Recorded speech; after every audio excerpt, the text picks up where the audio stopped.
Hi friends, నా పేరు కొలందర్. మీరు చూస్తున్నది world four vlogs YouTube channel. Friends నేను ఇప్పుడే వార్ 2 సినిమా చూసి వచ్చాను. ఈ సినిమా ఎలా ఉందో, ఈ సినిమా విశేషాలు ఏంటో మీకు క్లారిటీగా చెప్తాను. లాస్ట్ వరకు చూడండి. ఈ సినిమా ఎవరికి నచ్చుతుంది ఫ్రెండ్స్. ఇక్కడ ముందుగా విశేషాలు చెప్పుకునేటివి ఏంటంటే, ఇందులో నటులు ఎవరు, డైరెక్షన్ ఎవరు చేశారు, ప్రొడ్యూసర్ ఎవరు నిర్వహించారు, ఈ సినిమాకి ప్రొడ్యూసర్ ఎవరు, అలాగే ఎడిటింగ్ ఎవరు, ప్రొడ్యూసర్ తర్వాత మ్యూజిక్ డిపార్ట్మెంట్ గురించి చెప్పుకోవాలంటే అతను ఎవరు, క్లారిటీగా ఫుల్ డీటెయిల్స్ మీకైతే చెప్పడం అయితే జరుగుతుంది. ఈ వీడియోని ఎక్కడ స్కిప్ చేయకుండా పూర్తిగా చూడండి ఫ్రెండ్స్. ముందుగా ఈ సినిమాలో నటులు చెప్పుకుంటే హృతిక్ రోషన్, జూనియర్ ఎన్టీఆర్, కియారా అద్వానీ, అనిల్ కపూర్, అశుతోష్ రాణా, దిశ షెహగల్ తదితరులు నటించారు. ఈ సినిమాకి direction Ayan Mukerji, producer Ayan Mukerji, Yashraj films banners ప్రెజెంటేషన్లో తీసిన ఈ సినిమా వార్ 2. ముందుగా ప్రెజెంటేషన్లో వచ్చేసి ఫస్ట్ హాఫ్లో ఒక 20 minutes వరకు హృతిక్ రోషన్ని చూపిస్తూ కథ సాగుతుంది. ఆ తర్వాత నిదానంగా అనే ఒక రా ఏజెంట్ విక్రమ్ ఆదిత్య, ఆ సిచ్యువేషన్లో జూనియర్ ఎన్టీఆర్ మళ్ళీ స్క్రీన్ హృతిక్ రోషన్ రా మాజీ ఏజెంట్ కబీర్ క్యారెక్టర్ పేరు అతనిది. దేశం దృష్టిలో ఓ ద్రోహి హృతిక్ రోషన్ కబీర్. రా విభాగానికి చీఫ్ అయిన కర్నల్ సునీల్ రాథ్రో ఒకప్పుడు నమ్మిన బంటు. అలాంటి కబీర్ రా కళ్ళు గప్పి అజ్ఞాతంలో గడుపుతుంటాడు. ఓ కాంట్రాక్టెడ్ భాగంగా జపాన్లో అత్యంత శక్తివంతమైన ఓ వ్యక్తిని చంపేస్తాడు. ఆ తర్వాత కలి అతనిపై కార్టెల్ అనే ఓ అజ్ఞాతమైన అసాంఘిక శక్తి కన్నేస్తుంది. కబీర్ని తన కార్టెల్లో భాగం చేసుకుని భారతదేశాన్ని కలి పన్నాగం. ఆ కార్టెల్ మొదటగా కబీర్కి ఓ టాస్క్ అప్పచెప్తుంది. తనకు గాడ్ ఫాదర్ లాంటి సునీల్ లూథ్రాని అంతం చేయాలన్నదే ఆ టాస్క్. చెప్పినట్టే ఆ పని పూర్తి చేస్తాడు కబీర్ హృతిక్ రోషన్. దాంతో కబీర్ని ఎలాగైనా పట్టుకోవాలని రా కొత్త చీఫ్ విక్రాంత్ కౌల్, అనిల్ కపూర్, భారత ప్రభుత్వం ఆ కార్టెల్ మొదటగా కబీర్కి ఓ టాస్క్ అప్పచెప్తుంది. తనకు గాడ్ ఫాదర్ లాంటి సునీల్ లూథ్రాని అంతం చేయాలన్నదే ఆ టాస్క్. దాంతో కబీర్ని ఎలాగైనా పట్టుకోవాలని రా కొత్త చీఫ్ విక్రాంత్ కౌల్, అనిల్ కపూర్, భారత ప్రభుత్వం సోల్జర్ విక్రమ్ చలపతి, ఎన్టీఆర్ నేతృత్వంలో ఓ టీంని రంగంలోకి దింపుతుంది. ఆ టీంలో లూథ్రా కూతురు వింగ్ కమాండర్ కావ్య లూథ్రా, కియారా అద్వానీ కూడా ఒకరు. ఈ చిత్రం యొక్క మెయిన్ మ్యాటర్ అంటే, కబీర్ కోసం విక్రమ్ టీం ఏం చేసిందనేది మనము సినిమాలోనే చూడాలా. ఆ ఎలివేషన్స్, ఆ ఫైట్ సీన్స్, ఆ ఎమోషన్స్ మొత్తం ఈ సినిమాలన్నీ ఫుల్ మీల్స్ లాగా అనేది నచ్చుతుందనేది నా అభిప్రాయం. ప్రతి ఒక్కరూ తప్పక చూడాల్సిన సినిమా ఇది వార్ 2. చాలా బాగుంది. ఇందులో ప్లస్లు ఏంటి, మైనస్లు ఏంటి అనేది క్లారిటీగా చెప్తాను. ఈ సినిమాలో కబీర్ కోసం విక్రమ్ టీం ఏం చేసింది, పట్టుకున్నారా లేదా, ఆ తర్వాత ట్విస్ట్లు ఏంటివి, ఆ తర్వాత మొత్తానికి సినిమా ఎక్కడ వైపు వెళ్తుంది అనేవి క్లారిటీగా మనము సినిమాలోనే చూడాలి, సినిమా థియేటర్లో చూడాలి. ఇంకా కథలో విషయానికి వస్తే మీకు క్లారిటీగా చెప్తాను కథ ఏంటి అనేది. ఈ సినిమాలో కబీర్ దేశ ద్రోహిగా ఎందుకు మారాడు, విక్రమ్ జూనియర్ ఎన్టీఆర్ క్యారెక్టర్ పరంగా తనని హృతిక్ రోషన్ విక్రమ్ని ఏ విధంగా పట్టుకున్న తర్వాత జరిగే సన్నివేశాలు, ఆఖరికి తను పట్టుకొని ఎవరు గెలుస్తారు, ఎవరు ఓడిపోతారు అనేది మనం క్లియర్గా సినిమాలోనే చూడాలా. ఇందులో ఎలివేషన్ పరంగా అయితే చాలా హైలైట్గా తీసినారు. కబీర్ లూథ్రాని చంపడం వెనుక వేరే ఏమైనా కారణాలు ఉన్నాయా, కబీర్కి విక్రమ్ ఎవరో తెలిసాక తను ఏం చేశాడు, కలి క్యారెక్టర్ వెనుకున్న అజ్ఞాత శక్తులు ఎవరు తదితర విషయాలు తెలియాలంటే వార్ 2 మూవీ సినిమా చూడాల్సిందే ఫ్రెండ్స్. ఈ స్టోరీ ఎలా సాగుతుందంటే, ఈ సినిమా మొత్తంలో హీరో ఎవరు విలన్ ఎవరు అనే ఒక థియరీ నుంచి జరుగుతుంది ఈ సినిమా అంతా. మొత్తానికి స్టార్టింగ్లో వచ్చేసి విలన్ వచ్చేసి హృతిక్ రోషన్ లా చూపించినా కానీ, తర్వాత హీరో పట్టుకునే విధానంలో జూనియర్ ఎన్టీఆర్ హీరోగా కనిపిస్తున్నా కానీ, క్లారిటీగా చెప్పాలంటే ఇందులో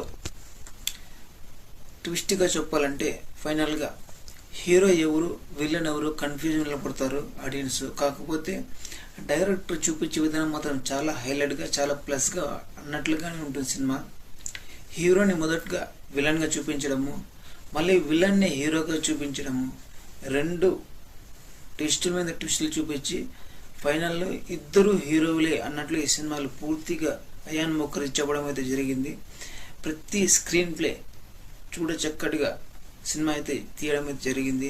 ఇందులో కియారా అద్వానీ మాత్రం అక్కడక్కడే రోల్స్ తక్కువ ప్రాధాన్యత ఇవ్వడం అయితే జరిగింది కియారా అద్వానీకి. అలాగే విలన్స్ అయితే కొత్త వాళ్ళు కానీ మామూలుగా అయితే హాలీవుడ్ లెవెల్లో ఇందులో విలన్స్ అయితే ఉన్నారు కానీ వాళ్ళకైతే పెద్ద ప్రాధాన్యం అయితే లేదు. ఇందులో సినిమా స్టోరీ మొత్తం అంతా హృతిక్ రోషన్ ఎన్టీఆర్ మీద కానీ సినిమా స్టోరీ అంతా జరుగుతుంది. సినిమా అయితే చాలా బాగుంది. ఫేక్ రివ్యూలు, ఫేక్ వీడియోస్, వాళ్ళ మాటలు నమ్మొద్దండి. చూసి జెన్యున్గా చూసి మీ ఒపీనియన్ చెప్పండి.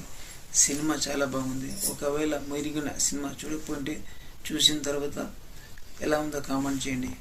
ఇందులో ప్రతి action scene, Hrithik Roshan junior NTR మధ్య సాగే ప్రతి సన్నివేశాలు, యాక్షన్ సీన్స్ ప్రతి ప్రేక్షకుడు విజువల్ కొట్టి కేరింతలు కొట్టేంత సినిమా మసాలా అంతా ఈ సినిమాలో ఉంది.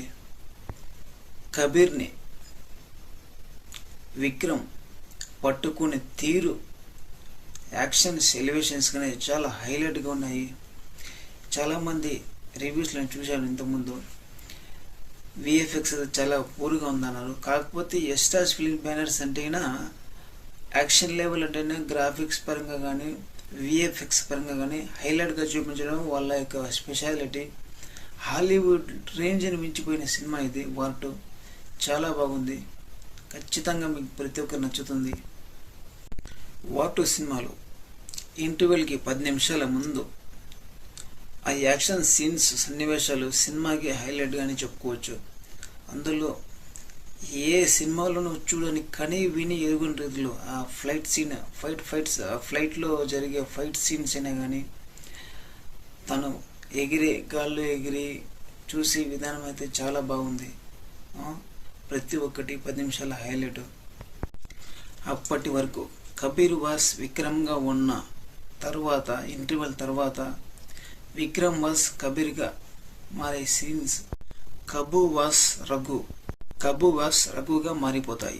ఈ స్క్రీన్ ప్లే తీరు సినిమాకి పెద్ద ప్లస్ పాయింట్, హైలైట్ అని చెప్పుకోవచ్చు.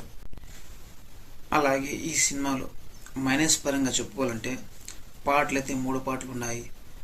ఒకటి వచ్చేసి లవ్ సాంగ్, ఇంకోటి వచ్చేసి హృతిక్ రోషన్ జూనియర్ ఎన్టీఆర్ కలిసి డ్యాన్స్ చేసి ఒక సాంగ్, ఇంకోటి వచ్చేసి కియారా అద్వానీతో లవ్ సాంగ్, ఆ తర్వాత థీమ్ సాంగ్ ఒకటి ఉంది, ఫ్రెండ్షిప్ అంతే సాంగ్. ఓవరాల్గా ఈ సినిమాలో పాటలు అయితే డ్యాన్స్ పరంగా అయితే ఒక పెద్ద పెట్టేశారు. ఆ తర్వాత మిగతావన్నీ మామూలు సింపుల్గా ఉన్నాయి. ఫ్యామిలీ పరంగా చూడేసి సన్నివేశాలు అయితే కొన్ని ఉన్నాయి. కాకపోతే కథ మాత్రం హైలైట్గా ఉంది. ఒక ఫ్రెండ్షిప్ను గుర్తు చేసే సినిమా ఇది. దేశభక్తి కోసం ఎంత వీళ్ళు త్యాగాలకైనా వెనుకాడని పోరాట సన్నివేశాల్లో పోరాటం అయితే చాలా బాగా చూపించారు డైరెక్టర్ అయాన్ ముఖర్జీ. కొన్ని సన్నివేశాలు అయితే కంటతడి పట్టించే సీన్స్ అయితే 2-3 చోటు ఉన్నాయి. అవి చాలా బాగా అట్రాక్ట్గా జనాల్ని అనిపిస్తుంది. ఇంకోటి ఫ్యూచర్లో మరో వార్ 3 వచ్చే ఒక సన్నివేశం మాత్రం కొద్దిగా కనిపించే విధంగా చూపిస్తారు. భవిష్యత్తులో ఈ సినిమా మరో పార్ట్ 3 వార్ 3 వచ్చే అవకాశాలు కూడా చాలా ఉన్నట్లుగానే చూపిస్తారు ఈ సినిమాలో. ఇందులో ఆకట్టుకునే సీన్స్ ప్రధానిని రక్షించడం, ఆ తర్వాత క్లైమాక్స్లో Hrithik Roshan junior NTR fight scene ఉంది. కనీసం అంటే 10 నిమిషాల వరకు సాగే ఈ ఫైట్ సీన్ మొత్తం అంతా ఒక ఫైట్ సీన్లోనే సినిమా ఓ రేంజ్కి ఎదిగే స్టామినా ఈ సినిమాలో అయితే చూడ చక్కగా అనిపిస్తూ ఉంది. సినిమాలో చూసేంత వరకు చాలా ఎంటర్టైన్మెంట్గా ఫీల్ అవుతారు. అలాగే కొన్ని సందర్భాల్లో ఎమోషనల్గా కూడా ఫీల్ అవుతారు. కాకపోతే మైనస్ పరంగా చూడాలంటే సెంటిమెంట్స్ పరంగా అయితే చాలా తక్కువ ఉన్నాయి. కొన్ని చోట్ల బాగా పెట్టినాడు. ఆ తర్వాత సినిమా కథ హైలైట్గా అనిపిస్తుంది. మొత్తానికి సినిమా అయితే చాలా బాగుంది. 5కి నా రేటింగ్ వచ్చేసి 4.0. ఆ తర్వాత అలాగే ఒక ఇద్దరు స్టార్స్ని పెట్టి బ్యాలెన్స్ చేయడం అనేది చాలా కష్టము. అది ఈ సినిమాలో అయితే ఖచ్చితంగా కనిపిస్తుంది. ఈ సినిమా డైరెక్టర్ వచ్చేసి అయాన్ ముఖర్జీ ప్రతి ఒక్కటి క్లియర్గా క్లారిటీగా చిన్న పొరపాటు చేయకుండా ఇద్దరిని బ్యాలెన్సింగ్గా చూపించడంలో తను సక్సెస్ అయ్యాడని నేను చెప్తాను. క్లారిటీగా క్లియర్గా మీరు ఒక్కసారి సినిమా చూసి వచ్చిన తర్వాత మా కింద కామెంట్ బాక్స్లో కామెంట్ చేయండి. ఒకవేళ చూసిన వాళ్ళైతే కామెంట్ చేయండి, చూడుకో ఉన్న వాళ్ళైతే చూసిన తర్వాత వచ్చి కామెంట్ చేయండి ఎలా ఉందో. ఈ వీడియో నచ్చితే లైక్ చేయండి, అలాగే మా వీడియోని షేర్ చేయండి.